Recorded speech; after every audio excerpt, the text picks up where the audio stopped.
हाल ही में ईरान में एक अमेरिकी मिलिट्री ऑपरेशन हुआ जिसने दुनिया भर में कई सवाल खड़े कर दिए हैं। देखिए, ऑफिशियल कहानी तो ये है कि ये एक गिरे हुए पायलट को बचाने का बहुत ही साहसी मिशन था।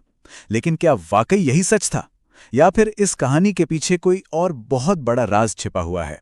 चलिए आज इसी रहस्य से पर्दा उठाते हैं। तो दुनिया को जो कहानी सुनाई गई वो एकदम हीरो वाली थी, एक बहादुर रेस्क्यू ऑपरेशन की। और ये अमेरिकी सेना के उसूलों को भी दिखाती है कि वो अपने किसी भी साथी को दुश्मन के इलाके में कभी अकेला नहीं छोड़ते। सुनने में तो ये बहुत अच्छा लगता है, पर जैसे ही हम इस मिशन की डिटेल्स में जाते हैं ना, ये वीरता की कहानी थोड़ी बिखरने लगती है। जो फैक्ट्स हैं वो कुछ और ही तरफ इशारा कर रहे हैं। ऐसा लगता है कि ये मामला एक सीधे साधे रेस्क्यू मिशन से कई ज्यादा पेचीदा था। तो चलिए सबसे पहले उस ऑफिशियल कहानी को ही समझ लेते हैं जो हमें बताई गई है। होता यह है कि एक अमेरिकी F-15E फाइटर जेट ईरान में क्रैश हो जाता है और उसके वेपन सिस्टम्स ऑफिसर, मतलब वो एक्सपर्ट जो विमान के सारे हथियारों को कंट्रोल करता है, उसे बचाने के लिए एक बहुत बड़ा ऑपरेशन लॉन्च किया जाता है। सरकार के मुताबिक एक पायलट को तो जल्दी ही रेस्क्यू कर लिया गया, लेकिन दूसरा क्रू मेंबर जो एक सीनियर और बहुत जरूरी ऑफिसर था, उसके लिए ये इतना बड़ा मिशन चलाना पड़ा। मतलब इसे अमेरिकी सेना की अपने लोगों के प्रति वफादारी के एक शानदार उदाहरण की तरह पेश किया गया। लेकिन यहीं से इस परफेक्ट कहानी में गड़बड़ शुरू हो जाती है। कुछ ऐसी बातें हैं जो इस ऑफिशियल बयान से बिल्कुल मेल नहीं खाती, और यही वो गड़बड़ियां हैं जो एक पूरी तरह से अलग और कह सकते हैं चौंकाने वाली सच्चाई की तरफ इशारा करती हैं।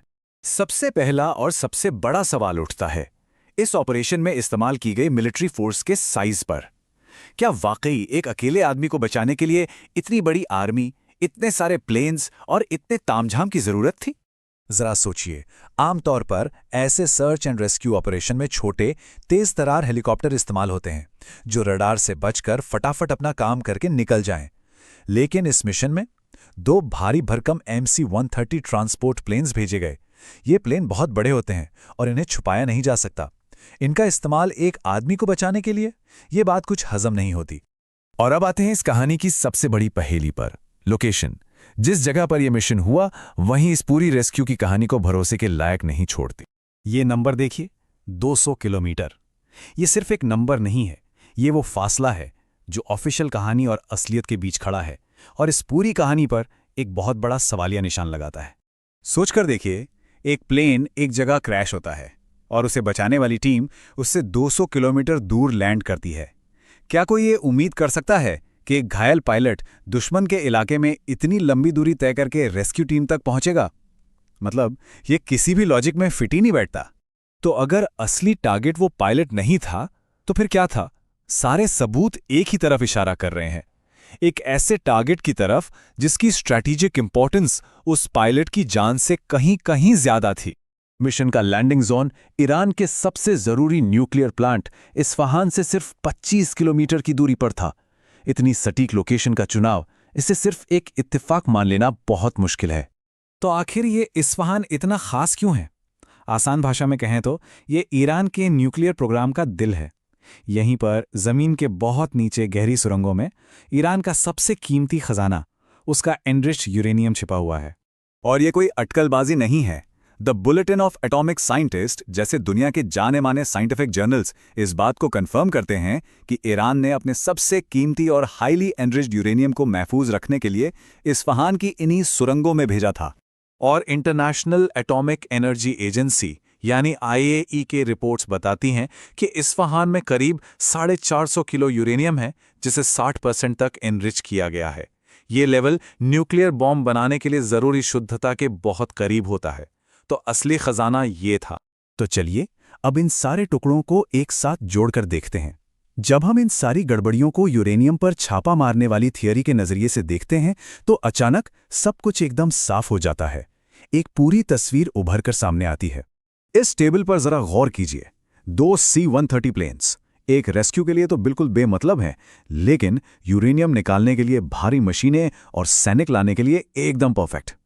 200 किलोमीटर की दूरी रेस्क्यू के लिए तो बेतुकी है, लेकिन इस्फहान पर हमला करने के लिए बिल्कुल सटीक। और इतनी बड़ी सेना एक पायलट के लिए तो मजाक है, लेकिन एक बड़े जब्ती अभियान को अंजाम देने के लिए बेहद जरूरी है।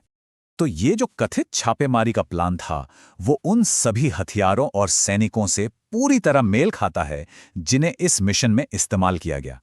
ये कोई छोटा-मोटा एक दिन का रेस्क्यू ऑपरेशन नहीं था, बल्कि ये एक लंबे और बहुत कॉम्प्लेक्स ऑपरेशन की तैयारी थी, जिसका मकसद था ईरान के न्यूक्लियर खजाने पर कब्जा करना। लेकिन ये जो इतना बड़ा और महत्वाकांक्षी ऑपरेशन था, वो कामयाब नहीं हुआ। असल में ये एक बहुत बड़ी नाकामी साबित हुआ।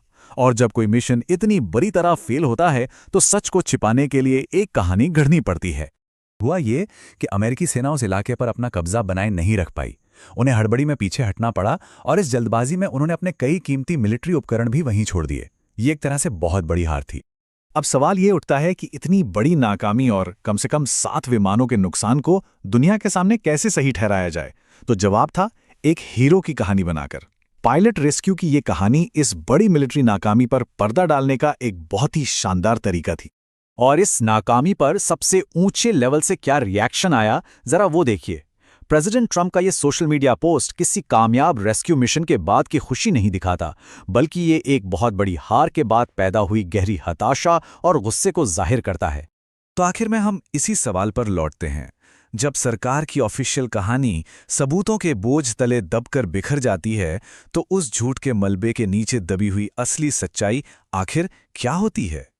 ये घटना हमें याद दिलाती है कि हमें हमेशा आधिकारिक बयानों के पीछे छिपे